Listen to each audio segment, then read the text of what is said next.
क्या आप अपने आयोजनों को एक नए रंग में रंगने के लिए तैयार हैं? क्योंकि आरके केटरिंग लेकर आया है ऐसा ऑफर जिसमें होगी आपकी बचत ही बचत।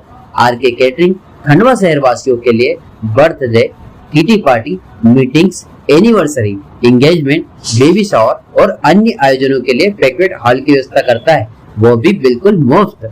और यह तो बस शुरुआत है, क्योंकि हमने सोचा है आपके लिए कुछ और भी खास। तो क्यों ना आज ही हमसे संपर्क करें और जाने अपने ऑफर का सस्पेंस जो है सिर्फ आपके लिए। आरके केटरिंग एंड इवेंट्स, आपके हर आयोजन को यादगार बनाने के लिए आपका इवेंट साथी।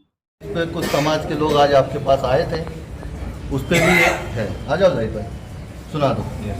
आप पहले सुना दो, वैसे करवा दो वैसे। ये दूसरा है ना।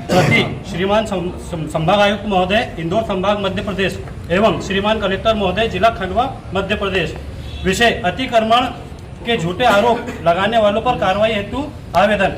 महोदय, निवेदन है कि हजरत गैब्स वाली दरगाह जो कि पिछले 400 वर्षों से है, जिस पर सभी धर्मों के लोगों की आस्था जुड़ी है, जिसका खसरा नंबर 430 है, जिसका वक्त में पंजीकरण क्रमांक 147 है, अंकित और खसरे में भी दर्ज है, जबकि इसी खसरा नंबर जमीन पर 5 से अधिक मंदिर है जो कि कहीं भी खसरे में दर्ज नहीं आते।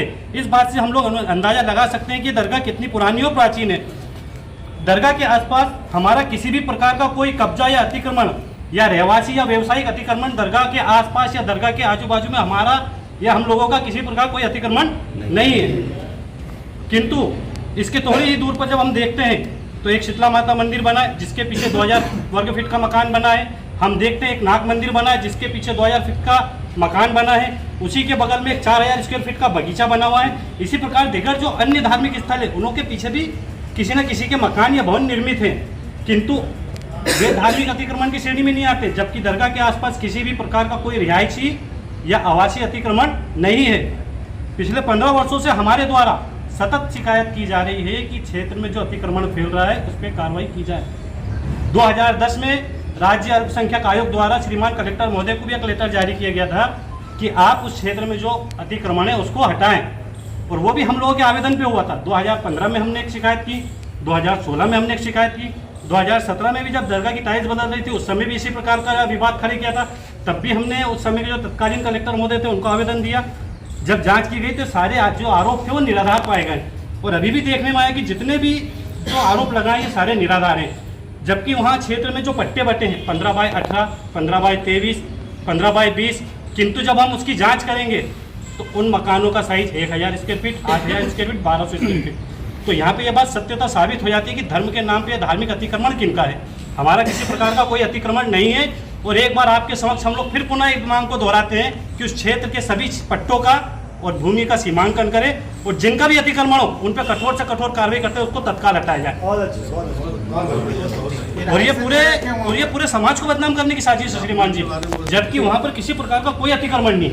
आप जाके देखिए 25/30 जो हमको अलाट है, दरगाह उसी पे निर्मित है। अब दरगाह के लिए आने जाने के लिए जो ब्लॉक लगा उसको तो आप में अतिक्रमण की श्रेणी में ले नहीं सकते क्योंकि वो रोड है। लेकिन सिर्फ और सिर्फ इनको कोई एक विवाद होना, क्योंकि जब भी कोई व्यवसाय या जब भी ऐसा कोई त्यौहार आता है उस समय जानबूझ के इस प्रकार के झूठे आरोप प्रत्यारोप लगाते हैं। जबकि हमने देखा अतिक्रमण यदि हम लोग दिखाना चाहेंगे तो नगर निगम के 3 बगीचे सिंधी कॉलोनी के मेन रोड पर हैं, जिन पर एक धर्म विशेष के लोगों का कब्जा है जो कि उस पर अपने सांस्कृतिक, धार्मिक और व्यावसायिक उपयोग करते हैं। एक पे कैटरिंग वाले का अतिक्रमण है, एक पे धार्मिक लोग कार्यक्रम करते हैं उसका अतिक्रमण है, एक को देखेंगे तो उसके अंदर भी एक टेंट वाले का सामान पड़ा हुआ है। तो हम लोगों की मांग है कि उन तीनों बगीचों पे से तत्काल सारे अतिक्रमण हटा के प्रशासन अपने कब्जे में ले, और उनको जो पार्क के मध्य में है तो उनको पार्क के रूप में डेवलप करे। जबकि हम लोग देखते हैं वहाँ पर जो उनके डेवलपमेंट के लिए जो बाउंड्री वाल के लिए पैसा आता है वो निगम देता है, कलर के लिए जो पैसा आता है वो निगम देता है, तार फेंसिंग के लिए जो पैसा आता है वो निगम देता है, जो सौंदर्यीकरण गेट बनते हैं उनके पैसे निगम देता है, किंतु उनके अंदर लोगों का व्यवसाय चल रहा है। हम लोग आज शहरी क्षेत्र को छोड़ के बाहर वृक्षारोपण कर रहे हैं, किंतु जो तीनों बगीचे उनमें वृक्षारोपण क्यों नहीं होता? कौन से ऐसे नेताओं के संरक्षण? तो आपसे मांग करेंगे कि इन सारी चीज़ों करते तत्काल उनको अपने हैंड ओवर लें। नगर निगम से टंकी अतिक्रमण मुक्त की जाए, जलेबी चौक। हाँ जी बाबू, अकरम भाई, फराज भाई, लंबी लगी उस पर 10% और उचित कार्रवाई की आपसे मांग।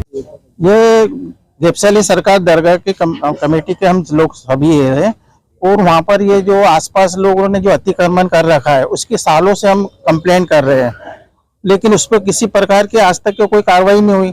आने वाले समय में भी वो हम पे उल्टा इल्जाम लगा रहे कि हम लोग कार्रवाई कुछ वहाँ पर कब्जा कर रहे हैं, लेकिन हम लोगों का किसी प्रकार का वहाँ अतिक्रमण नहीं है, ना वहाँ पर हम व्यवसायिक रूप से है, ना हम निजी रूप से वहाँ रहते हैं। लेकिन वहाँ पर जो असामाजिक तत्व के लोग हैं जिन्होंने बड़े बड़े 2000 square feet, 1000 square feet, 1500 square feet पर अपने मकान बना रखे और अवैध रूप से उसको किराए से चला रहे, किराए से भी वहां पर जाके प्रशासन जांच करे।